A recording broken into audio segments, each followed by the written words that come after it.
हाँ जी, शुरू करते हैं प्रोडक्शन फंक्शन के एमसीक्यू। ठीक है, मैंने आपको टॉपिक करवा दिया प्रोडक्शन फंक्शन वाला।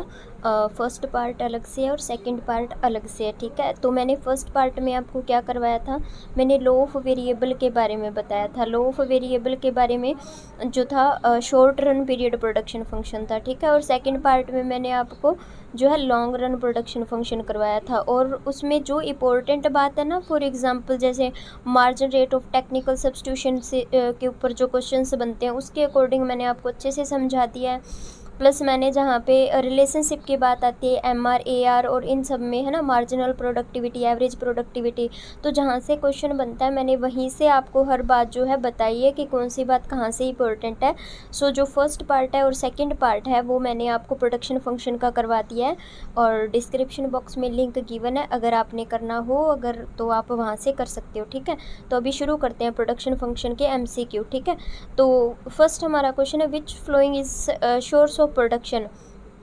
ये ना PYQ भी है। ठीक है, मतलब कि कुछ MCQ अपनी तरफ से हैं प्लस PYQ है बिकॉज ऑफ जो लास्ट ईयर एग्ज़ाम में आए हुए हैं, तो वो मैं आपको बताती जाऊंगी और जो इम्पोर्टेंट है वो बातें आप नोट कर लेना। क्लियर, क्योंकि प्रोडक्शन फंक्शन है, मार्केट स्ट्रक्चर है, या फिर ऐसे बहुत से टॉपिक हैं जहाँ से क्वेश्चन हर बार रिपीट होते हैं। आप भी इस बात को अच्छे से जानते हो, जो ओल्ड स्टूडेंट है उन्हें अच्छे से पता है कि ये कुछ ऐसे टॉपिक होते हैं जिनसे क्वेश्चन रिपीट होते ही होते हैं। ठीक है, तो कोई भी कन्फ्यूज़न हो, कोई भी प्रॉब्लम हो तो आप कमेंट बॉक्स में पूछ सकते हो। ठीक है, बाकी मैंने टेलीग्राम का जो है लिंक वो भी आपको दिया हुआ है, तो वो ग्रुप आप ज्वाइन कर सकते हो। ठीक है, तो इनमें से पूछा गया कि which following is source of production, कौन सा सोर्स है प्रोडक्शन का, लैंड, लेबर, कैपिटल या फिर सारे फैक्टर। तो आप भी जानते हो कि लैंड, लेबर, कैपिटल सभी का यूज़ करके जो है प्रोडक्शन को इंक्रीज़ करवाया जा सकता है। तो ये जो तीनों फैक्टर हैं, ये तीनों के तीनों फैक्टर क्या है, प्रोडक्शन ऑफ फंक्शन है। क्लियर, उसके बाद नेक्स्ट क्वेश्चन है हमारा law of variable proportion is related to. जो लॉ ऑफ वेरिएबल प्रोपोर्शन है वो किसके साथ रिलेटेड है, both short run and long run, या फिर लॉन्ग रन, या फिर शॉर्ट रन, या फिर वेरी लॉन्ग रन, कौन से पीरियड के साथ रिलेटेड है लॉ ऑफ वेरिएबल। तो ये मैंने आपको फर्स्ट पार्ट में समझाया था कि जो लॉ ऑफ वेरिएबल है वो शॉर्ट पीरियड के साथ रिलेटेड है। अब जानते हो ना लॉ ऑफ वेरिएबल क्या होता है। लॉ ऑफ वेरिएबल का मतलब क्या होता है कि जो प्रोडक्शन है वो लेबर और कैपिटल का फंक्शन है। ठीक है, और शॉर्ट टाइम में आप सिर्फ और सिर्फ लेबर को इंक्रीज़ या डिक्रीज़ कर सकते हो, कैपिटल को आप फिक्स रखते हो, तो उसे बोलते हैं लॉ ऑफ वेरिएबल। तो ये क्या है, शॉर्ट पीरियड प्रोडक्शन फंक्शन है। तो इसका राइट ऑप्शन कौन सा होगा, सी ऑप्शन इसका जो है राइट आंसर है। क्लियर, उसके बाद नेक्स्ट क्वेश्चन है हमारे पास an active factor of production. Active factor पूछा है उसने, एक्टिव कौन सा फैक्टर है इनमें से, कैपिटल, लेबर, लैंड, या इनमें से कोई नहीं है। ठीक है, तो आपने ये बताना है एक्टिव फैक्टर कौन सा है। तो एक्टिव फैक्टर कौन सा होता है, एक्टिव फैक्टर होता है लेबर। अब इन्होंने एक्टिव फैक्टर क्यों बोला है, क्योंकि जो अगर हम बात करें शॉर्ट पीरियड की, है ना, तो आप लोग क्या करते हो, कैपिटल को या लैंड को जल्दी से इंक्रीज़ नहीं कर सकते। सिर्फ एक लेबर इस तरह का वेरिएबल है, मतलब कि फैक्टर है जो एक्टिव होता है, आप जब मर्जी से इंक्रीज़ या डिक्रीज़ कर सकते हो। क्लियर है ना, इसलिए ये बोला गया है कि एक्टिव फैक्टर में किसको लिया गया है, लेबर को लिया गया। तो इसका जो बी ऑप्शन है वो बिल्कुल राइट है। इसके बाद नेक्स्ट क्वेश्चन है 14th हमारा, if all factor of production are increased. अगर सभी फैक्टर को इंक्रीज़ करवा दिया जाए by same proportion and as a result output increase by greater proportion than it is called. तो इसे क्या बोला जाता है। तो मैंने आपको ये सेकंड पार्ट में करवाया था प्रोडक्शन फंक्शन के, कि मान के चलिए आप लोग जो है 10% जो है लेबर इंक्रीज़ करते हो, मतलब लेबर और कैपिटल इंक्रीज़ करते हो, जो फैक्टर ऑफ प्रोडक्शन है आप उसे 10% इंक्रीज़ करते हो, बट जो प्रोडक्शन है वो डबल इंक्रीज होता है, या जो भी आप मान लो, बट 10% से ज़्यादा इंक्रीज होता है। तो इस सिचुएशन में जो हमारा प्रोडक्शन फंक्शन है वो इस तरह से बनेगा, है ना, मतलब ये इंक्रीमेंट ज़्यादा होता है तो प्रोडक्शन फंक्शन ऐसे बनेगा। तो इसे क्या बोला जाता है, constant return to scale, decreasing return to scale.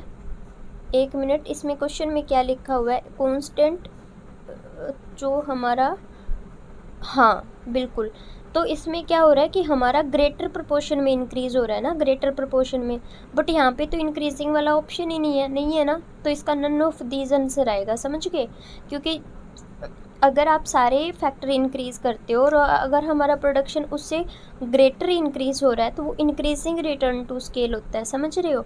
तो इसका इसमें आंसर गिवन ही नहीं है, तो इसका आंसर क्या आएगा, नन ऑफ दिस। इसके बाद 15th क्वेश्चन में क्या लिखा हुआ है, which of the following is included in money cost. Money cost में ये क्वेश्चन आपका आया हुआ है एग्जाम में, ठीक है, ये वाला क्वेश्चन आया हुआ है। और एक ये वाला है ना, law of variable, 12th question आया हुआ है। और इसके बाद ये वाला क्वेश्चन आया हुआ था आपका 14th आया हुआ है, और ये 15th क्वेश्चन आया हुआ है, ठीक है। तो ये आप ध्यान रखोगे। 15th क्वेश्चन में पूछा गया है कि which of the following is included in money cost. Money cost कौन सी है, normal profit, explicit cost, implicit cost या ऑल ऑफ दीज। तो आपने बताना है कौन सी कॉस्ट है जो मनी कॉस्ट है, ठीक है। तो आपको पता है नॉर्मल प्रॉफिट है, एक्सप्लिसिट कॉस्ट है या इम्प्ली कॉस्ट है, ये सारे किस में इंक्लूड होते हैं, मनी कॉस्ट में ही इंक्लूड होते हैं। बिकॉज देखिए वो रियल कॉस्ट अलग से पूछे फिर आप बता सकते हो इम्प्लिसिट के बारे में, है ना। मुझे पता है आपके माइंड में यही कॉन्सेप्ट होगा कि मनी कॉस्ट में किस तरह से इम्प्लिसिट कॉस्ट आ सकती है, बट जब हम ऑल ओवर कॉस्ट निकालते हैं ना तो हम सभी को ऐड डाउन करते हैं, समझ रहे हो। आपसे ना एग्ज़ाम में नॉर्मल कॉस्ट से अलग से क्वेश्चन पूछ सकते हैं, एक्सप्लिसिट कॉस्ट से पूछ सकते हैं, इम्प्लिसिट कॉस्ट से पूछ सकते हैं, ठीक है। तो ये जो कॉस्ट होती है ना, ये आप अलग से मतलब इनमें डिफरेंस कर लेना। एक्सप्लिसिट कॉस्ट कौन सी होती है, फॉर एग्जांपल जैसे लेबर पे लग गया, रॉ मटेरियल पे कॉस्ट लगी, वो सारी एक्सप्लिसिट कॉस्ट में आती है, जो हम मतलब पैसे देते हैं और ख़रीद लेते हैं, रॉ मटेरियल है, फैक्टर्स है। इम्प्लिसिट कौन सी होती है, सेल्फ कॉस्ट होती है, मतलब कि आप अपना टाइम भी तो डिवोट कर रहे हो ना, खुद का टाइम दे रहे हो, खुद के एफर्ट कर रहे हो, है ना, तो वो इम्प्लिसिट कॉस्ट में आता है। तो इस तरह से आपको पता होना चाहिए, इनसे रिलेटेड क्वेश्चन पूछते हैं वो एग्ज़ाम में, आया भी हुआ है एग्ज़ाम में क्वेश्चन, ठीक है। तो यहाँ पे आप ध्यान रखोगे। उसके बाद which following is not fixed cost, इनमें से कौन सी है जो फिक्स कॉस्ट नहीं है, ये भी बहुत इंपॉर्टेंट क्वेश्चन है, ये वाला भी पूछ लेते हैं वो, कि इनमें से कौन सी फिक्स्ड कॉस्ट नहीं है। Insurance premium, interest, cost of raw material, rent of factory. तो इसमें से जो है हमारा कॉस्ट ऑफ रॉ मटेरियल, ये फिक्स में नहीं आएगा। क्यों नहीं आएगा, आपको पता है, अगर आपने इंश्योरेंस करवा लिया वो तो फिक्स हो गया ना। इंटरेस्ट आपने अगर आपने जो है लैंड ले रखी है या पैसे ले रखे हैं आपने कहीं से, है ना, कुछ फिक्स टाइम के लिए, तो वो तो इंटरेस्ट फिक्स है ना, तो वो तो फिक्स्ड कॉस्ट में आएगा। रेंट देना है आपने पर मंथ के अकॉर्डिंग या जैसे भी, वो भी फिक्स हो गया ना। But cost of raw material है ना, ये वाला फिक्स नहीं है, ठीक है, मतलब ये इंक्रीज़ और डिक्रीज़ हो सकता है। तो ये सी ऑप्शन फिक्स कॉस्ट में नहीं आएगा। सो इसका आंसर क्या होगा, सी वाला आंसर बिल्कुल राइट होगा। क्लियर। उसके बाद 17th क्वेश्चन है, with increase in production the difference between total cost and total fixed cost. देखिए आप लोग क्या कर रहे हो, प्रोडक्शन को इंक्रीज़ कर रहे हो, ठीक है, तो टोटल फिक्स्ड कॉस्ट और वेरिएबल कॉस्ट का जो मतलब डिफरेंस है वो क्या होगा, वो कांस्टेंट रहेगा, इंक्रीज़ होगा, डिक्रीज़ होगा, या फिर इंक्रीज़ और डिक्रीज़ दोनों होंगे, ये बताना आपने। बहुत अच्छा क्वेश्चन है ये वाला।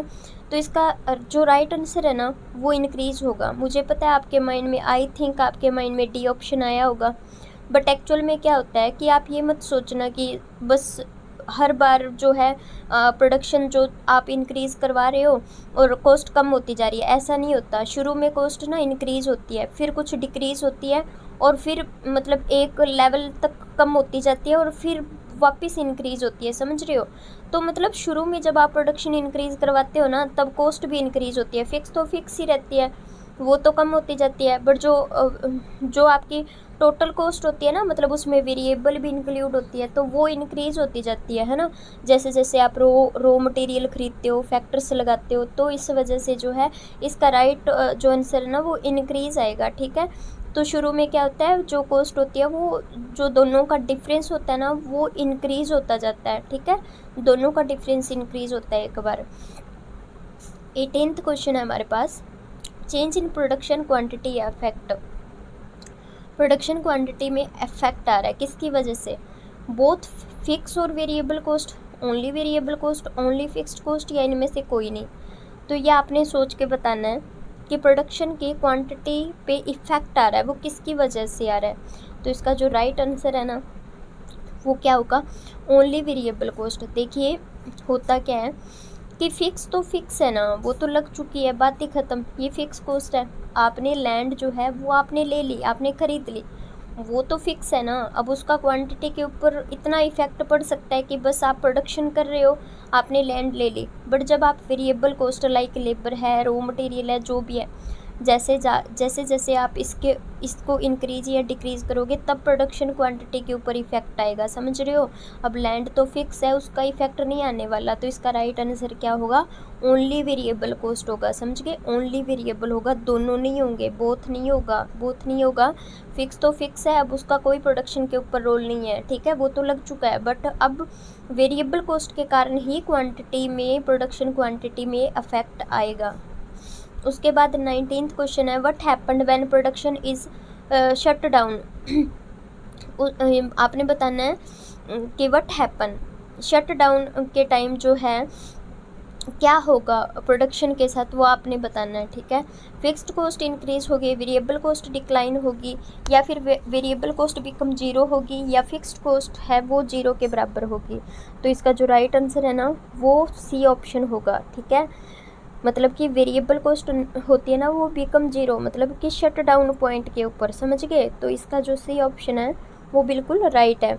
और ये वाला क्वेश्चन है ना, शट डाउन पॉइंट, यहाँ से क्वेश्चन बहुत रिपीट होते हैं, मतलब वो आपसे कुछ भी शट डाउन पॉइंट पूछ सकते हैं, या फिर मिनिमम प्राइस जो प्रोडक्शन के लिए प्रोड्यूसर मिनिमम पॉइंट कितना रख सकता है, कौन से पॉइंट पे प्रोडक्शन बंद की जा सकती है, ऐसे वो ना मतलब घुमा घुमा के क्वेश्चन आपसे शट डाउन पे बहुत क्वेश्चन रिपीट होते हैं। तो ये जो हम लोग मार्केट स्ट्रक्चर करेंगे ना, तो मैं आपको शट डाउन पॉइंट अच्छे से करवा दूंगी, ठीक है। वहाँ पे तो डायग्राम के अकॉर्डिंग करवाऊंगी कि कौन सा शट डाउन पॉइंट है, किस तरह से प्रोडक्शन इंक्रीज डिक्रीज, वो सब हम लोग करेंगे धीरे धीरे, ठीक है।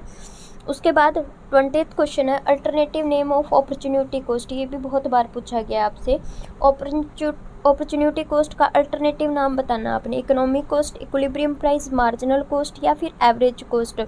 तो इसका जो राइट आंसर है वो क्या होगा, इकोनॉमिक कॉस्ट, ठीक है। अपॉर्चुनिटी कॉस्ट को क्या बोला जाता है, इकोनॉमिक कॉस्ट भी बोला जाता है। अब आपसे क्वेश्चन है ना, ये जो है ना मार्जिनल कॉस्ट के ऊपर क्वेश्चन पूछे जाते हैं, एवरेज कॉस्ट के ऊपर क्वेश्चन पूछे जाते हैं अलग से, इकोनॉमिक कॉस्ट के ऊपर पूछे जाते हैं, प्लस अपॉर्चुनिटी कॉस्ट से भी क्वेश्चन पूछे जाते हैं, ठीक है। किसी भी तरह से वो पूछ लेंगे आपसे, तो ये आप ध्यान में रखोगे, क्लियर। उसके बाद 21st क्वेश्चन है, when average cost is decreasing, what status marginal cost has a compared to average cost। जब आपकी एवरेज कॉस्ट है वो कम हो रही है, तो ये मैंने आपको अच्छे से करवा रखा है टॉपिक, रिलेशनशिप में बार बार बोल रही हूँ, बहुत इंपॉर्टेंट है, तो आप इग्नोर मत कर लेना, ठीक है। एवरेज कॉस्ट है ना वो डिक्रीज हो रही है, ठीक है। तो उस सिचुएशन में आपने ना मार्जिनल कॉस्ट के बारे में बताना है, ठीक है। तो आपको ना डायग्राम माइंड में होगा तो आप अच्छे से बना लोगे। एवरेज कॉस्ट आप कैसे बनाते हो, आप इस तरह से बनाते हो, ठीक है। मार्जिनल कॉस्ट आप कैसे बनाते हो, आप इस तरह से बनाते हो। ये होती है मार्जिनल, ये होती है एवरेज कॉस्ट।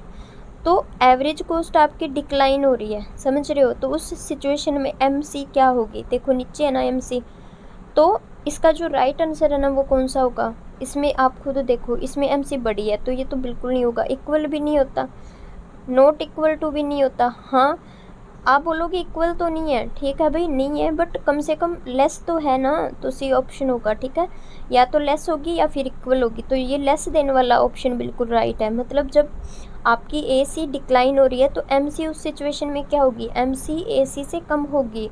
और बहुत ज़्यादा इंपॉर्टेंट क्वेश्चन मैं बोल रही हूँ, वो आपसे प्रोडक्शन के बारे में पूछ सकता है कि एवरेज कॉस्ट के अकॉर्डिंग प्रोडक्शन होता है या मार्जिनल कॉस्ट के अकॉर्डिंग होता है, कौन सी सिचुएशन में प्राइस रखा जाएगा, इस तरह से क्वेश्चन रिपीट होते हैं, समझ रहे हो।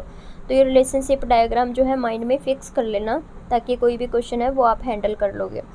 22 जो क्वेश्चन है हमारा वो है, which statement of the following is true. आपने इनमें से ट्रू स्टेटमेंट बतानी है कि कौन सी है वो ट्रू स्टेटमेंट है। एवरेज कॉस्ट किसके बराबर होती है भाई, याद कीजिए एवरेज कॉस्ट किस किस का पार्ट होता है। तो एवरेज कॉस्ट में एवरेज फिक्स्ड कॉस्ट आती है प्लस एवरेज वेरिएबल कॉस्ट आती है, ठीक है। बड़ा सिंपल क्वेश्चन है, बट जिनके लिए नया है या थोड़ी सी भी कन्फ्यूज़न है तो उन्हें परेशानी हो सकती है, समझ रहे हो। बट आप लोग जो है इसे थोड़ा याद कर लेना, बड़ा आसान सा टॉपिक है। इसका डी ऑप्शन बिल्कुल राइट है। और यहाँ पे आंसर की गिवन है। कोई भी प्रॉब्लम हो आप कमेंट बॉक्स में पूछ सकते हो। मिलते हैं नेक्स्ट लेक्चर में आपसे। Thank you.